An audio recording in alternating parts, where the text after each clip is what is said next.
Very good morning to all of you. I hope आप सभी स्वस्थ होंगे। सुबह सवेरे के 7 बजे के चाय की चुस्कियों के साथ के मॉर्निंग शो में आप सभी का स्वागत है। मैं विपुल त्रिपाठी आप सभी के समक्ष सुबह 7 बजे मिलता हूं और इसमें हम लोग चर्चा करते हैं इंडियन पॉलिटी एंड कॉन्स्टिट्यूशन पर। चर्चा का उद्देश्य है 12 अक्टूबर के लिए ढेर सारे फैक्ट और ढेर सारे कॉन्सेप्ट आपको सिखाना, प्रश्नों के थ्रू यानी क्वेश्चंस के थ्रू। तो देर किए बगैर हम लोग प्रश्नों पर चलते हैं, क्योंकि ये बहुत छोटा सत्र है और इसमें 10 मिनट में बहुत सारी बातें आपको बतानी होती हैं। तो पहला सवाल आपकी स्क्रीन पर लिखा हुआ, निम्न कथनों पर विचार कीजिए। Consider the following statement. IR Coelho case में सुप्रीम कोर्ट ने कहा कि 9वीं अनुसूची की न्यायिक समीक्षा हो सकती है, यानी 9th शेड्यूल का जुडिशियल रिव्यू हो सकता है। ये आईआर कोयलो केस में सुप्रीम कोर्ट ने कहा।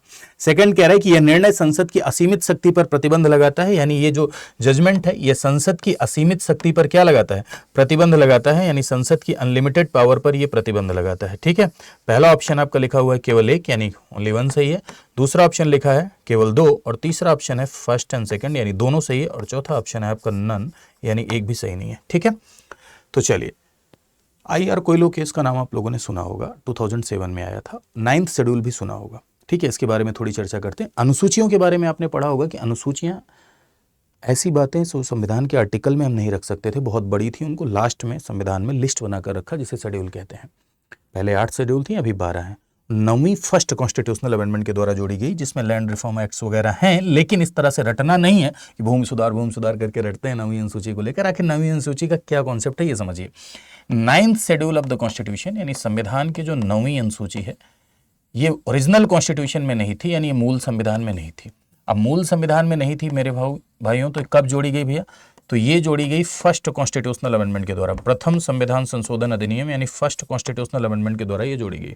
ठीक है, क्या उद्देश्य था जोड़ने का? तो 9th शेड्यूल को जोड़ने का उद्देश्य ये था, to save the laws from judicial review. ठीक है, to save the laws from judicial review, यानी कानूनों को न्यायिक समीक्षा से बचाना।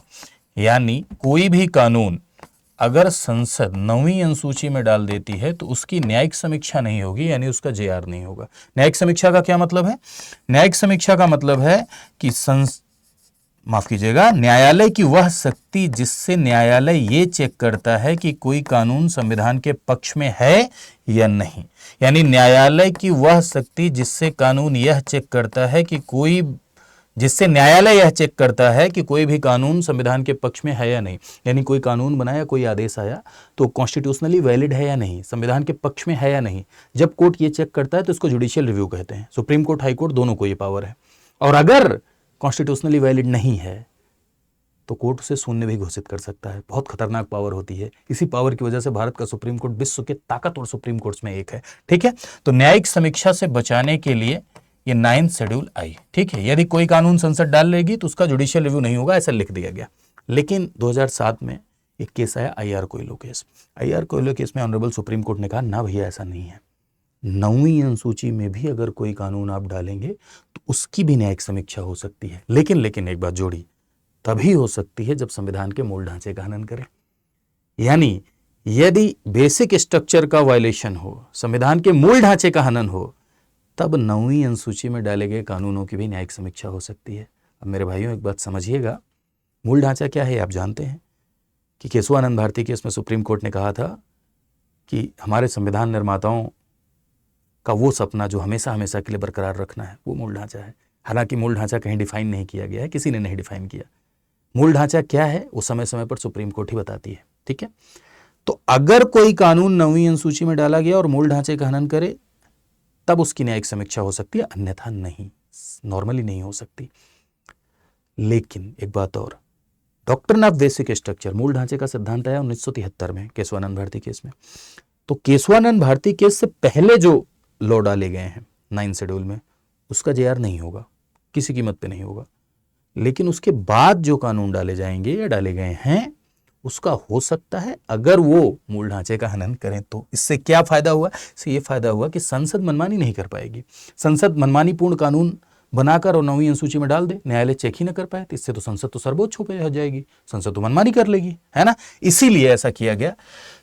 तो भैया आईआर कोयलो केस में सुप्रीम कोर्ट ने यह कहा कि 9वीं अनुसूची में भी डाले गए कानूनों की न्यायिक समीक्षा हो सकती है। जी हाँ, बिल्कुल हो सकती है, लेकिन तभी हो सकती है जब बेसिक स्ट्रक्चर का वायलेशन हो तब।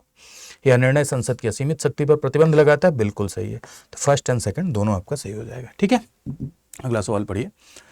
केशवानंद भारती केस में सुप्रीम कोर्ट ने संसद की संशोधन की शक्ति को असीमित बताया, यानी संसद की संशोधन की शक्ति को अनलिमिटेड बताया। इसी केस में मूल संरचना का सिद्धांत आया, डॉक्ट्रिन ऑफ बेसिक स्ट्रक्चर आया। इस केस में 13 न्यायाधीशों की पीठ ने निर्णय दिया, जो भारतीय इतिहास की सबसे बड़ी बेंच थी, यानी 13 जजेस की बेंच भारतीय इतिहास की सबसे बड़ी बेंच थी। बताइए, देखिए Kesavananda Bharati case 1973, landmark judgment. अब तक भारतीय इतिहास की सबसे बड़ी कॉन्स्टिट्यूशनल बेंच, सबसे बड़ी संवैधानिक पीठ अगर किसी केस में बनी है तो केशवानंद भारती केस में 13 जजेस की 7-6 से फैसला आया। और दूसरी सबसे बड़ी बेंच बनी गोलकनाथ केस में। केशवानंद भारती केस में सबसे बड़ी बात जो सुप्रीम कोर्ट ने कही वो है डॉक्ट्रिन ऑफ बेसिक स्ट्रक्चर, मूल ढांचे का सिद्धांत। मूल ढांचे का सिद्धांत ये कहता है कि parliament can amend in any part of the constitution but basic structure of the constitution can not be violated.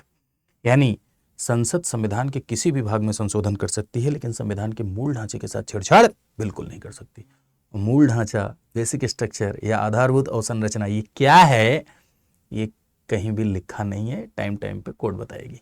ठीक है, तो यहां पर 13 जजेस की बेंच ठीक है, मूल ढांचे का सिद्धांत आया ये ठीक है, लेकिन मूल ढांचे के सिद्धांत से हुआ क्या, इससे संसद पर ही तो सीमा लगेगी। अरे एक बात बताइए, अगर संसद को संविधान संशोधन की असीमित शक्ति मिल गई तो पता चलो संसद पूरा संविधान में पलट के रख दे तो क्या, हटाओ हटाओ नया संविधान बनाएंगे लालू जी की आवाज में तो पूरा संविधान ही पलट के रख दे, तो ऐसे में संसद की शक्ति असीमित हो जाएगी, ऐसे में संसद सर्वोच्च हो जाएगी, वो कुछ भी मनमानी कर सकती। इसीलिए संसद की शक्तियों पर यह सीमा लगी। लिखा हुआ है कि संसद की शक्ति को असीमित बताया नहीं, इसमें कहा कि पार्लियामेंट की पावर असीमित नहीं है, वो बेसिक स्ट्रक्चर को छेड़ नहीं सकती कॉन्स्टिट्यूशन के। तो इसमें आंसर हो जाएगा सेकंड एंड थर्ड। ठीक है, चलो अगला, निम्नलिखित कथनों पर विचार कीजिए। पुट्टा स्वामी केस 2007 ने निजता के अधिकार को मौलिक अधिकार घोषित किया, राइट टू प्राइवेसी।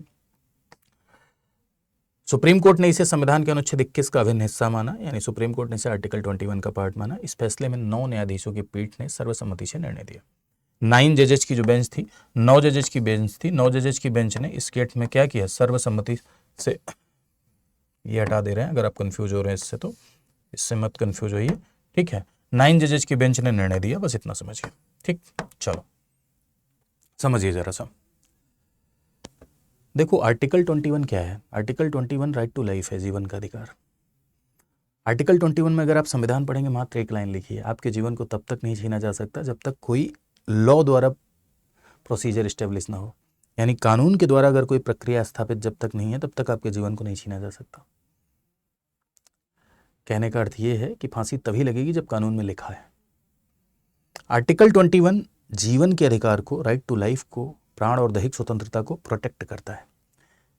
भले ही संविधान में एक लाइन लिखी है, लेकिन आर्टिकल 21 का इंटरप्रिटेशन बहुत ब्रॉड है। माननीय सुप्रीम कोर्ट ने आर्टिकल 21 को मौलिक अधिकारों में सबसे ज्यादा व्यापक अधिकार के रूप में लाके खड़ा कर दिया है, व्याख्या करके। अच्छा एक बात मैं आपको और बताता हूं, ऐसी बातें जो कॉन्स्टिट्यूशन में ससह लिखी हूं, चाहे वो अमेंडमेंट करके लिखी हो चाहे पहले से लिखी हो, उसे एक्सप्लिसिट प्रोविजन कहते हैं। और ऐसी बातें जो सुप्रीम कोर्ट अपने जजमेंट के साथ लपेट देता है, मतलब अपने जजमेंट के साथ शामिल कर देता है, उसे हम अंतर्निहित प्रावधान कहते हैं, इम्प्लिसिट प्रोविजन कहते हैं। और मेरे भाइयों, आर्टिकल 21 की व्याख्या करते हुए सुप्रीम कोर्ट ने बहुत सारी बातों को इसमें शामिल किया। आपका पसंदीदा, अपनी पसंद का ब्याह करने का अधिकार, अपनी पसंद का शादी करने का अधिकार भी इसके अंतर्गत मौलिक अधिकार है। ठीक है, आश्रय का अधिकार, छत का अधिकार, विदेश यात्रा का अधिकार, हथकड़ी लगाने के विरुद्ध अधिकार, निजता का अधिकार, राइट टू प्राइवेसी, ये सब आर्टिकल 20, इंटरनेट का अधिकार भी शामिल कर दिया है। ठीक है, ये आर्टिकल 21 के तहत जीवन के अधिकार का भाग है। ये इम्प्लिसिट प्रोविजन है, एक्सप्लिसिट नहीं, इम्प्लिसिट प्रोविजन है। तो लिखा हुआ 2017 में पुट्टा स्वामी केस आया जिसमें निजता के अधिकार को, राइट टू प्राइवेसी को भी जीवन के अधिकार का भाग माना ऑनरेबल सुप्रीम कोर्ट ने। तो ये सही है। सुप्रीम कोर्ट ने अनुच्छेद 21 का हिस्सा माना, बिल्कुल सही है, कोई दिक्कत नहीं। इस फैसले में 9 न्यायाधीशों की पीठ ने निर्णय दिया, ये भी ठीक है। 9 न्यायाधीशों की पीठ ने क्या दिया, निर्णय दिया। क्योंकि भाई निजता भी तो जीवन का एक पार्ट है कि नहीं है, है ना भाई, निजता भी तो जीवन का अंग है, राइट। तो इसी वजह से निजता के अधिकार को भी माना। ठीक है, स्वच्छ पर्यावरण का अधिकार, MC मेहता केस, आर्टिकल 21 के तहत जीवन के अधिकार का भाग। Puttaswamy case, right to privacy, article 21 के तहत जीवन के अधिकार का पार्ट। स्वच्छ जल का अधिकार, स्वच्छ भोजन का अधिकार, हथकड़ी लगाने के विरुद्ध अधिकार, आश्रय का अधिकार, छत का अधिकार, और सबसे बड़ी बात, सुप्रीम कोर्ट ने मेनका गांधी केस में कहा कि जीवन का मतलब कुत्ती बिल्लियों की तरह जीना नहीं, जीवन का मतलब एक ऐसा जीवन जहां आपके लिए जो प्राइमरी चीज़ें जरूरी होनी चाहिए वो हों, यानी मूलभूत आवश्यकताएं, मौलिक आवश्यकताएं आपकी पूर्ण हों। इसे कहते हैं राइट टू डिग्निफाइड लाइफ। गरिमापूर्ण जीवन जीने का अधिकार भी अनुच्छेद 21 के तहत जीवन का अधिकार का भाग है। ठीक है, तो खैर इसमें सब सही हो जाएगा 1, 2 और 3। आई होप आपने इस सेशन को एंजॉय किया होगा। जरूर बताइएगा कमेंट सेक्शन में आपको कैसा लगा, और शेयर करिएगा जितना हो सके उतना, ठीक है, क्योंकि सबके पास पहुंचना चाहिए। आप जो शेयर करते हैं उससे लोगों तक ये पहुंचता है, ढेर सारे लोग जुड़ते हैं, पढ़ते हैं, 2 शब्द कहते हैं, उसी से ऊर्जा मिलती है, और फिर उसी ऊर्जा का प्रयोग करके मैं दोबारा आपके पास आता हूं। तो ये एक साइकिल है, उस साइकिल का आप भी हिस्सा हैं। मैं अपनी भूमिका वादा करता हूं ईमानदारी से निभाऊंगा, आप भी अपनी भूमिका निभाएं। इसी के साथ इस सत्र को विराम देते हैं। Thank you so much to all of you.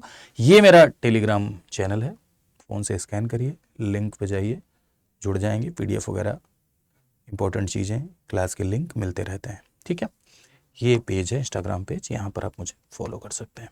ठीक है, thank you so much to all of you. और साथ ही साथ मंडे टू सैटरडे 7 PM ऐसे ही प्रश्नों पर व्याख्या सहित चर्चा चलती है इसी यूट्यूब चैनल पर शाम 7 बजे, मंडे टू सैटरडे। ये PCS प्री के लिए है, 12 अक्टूबर के लिए है। ये जो सीरीज चल रही है इसमें जुड़िए, लाइव जुड़िए, लाइव चलता है, और लाइव डिस्कशन के साथ पॉलिटी सीखिए। थैंक यू, नमस्कार।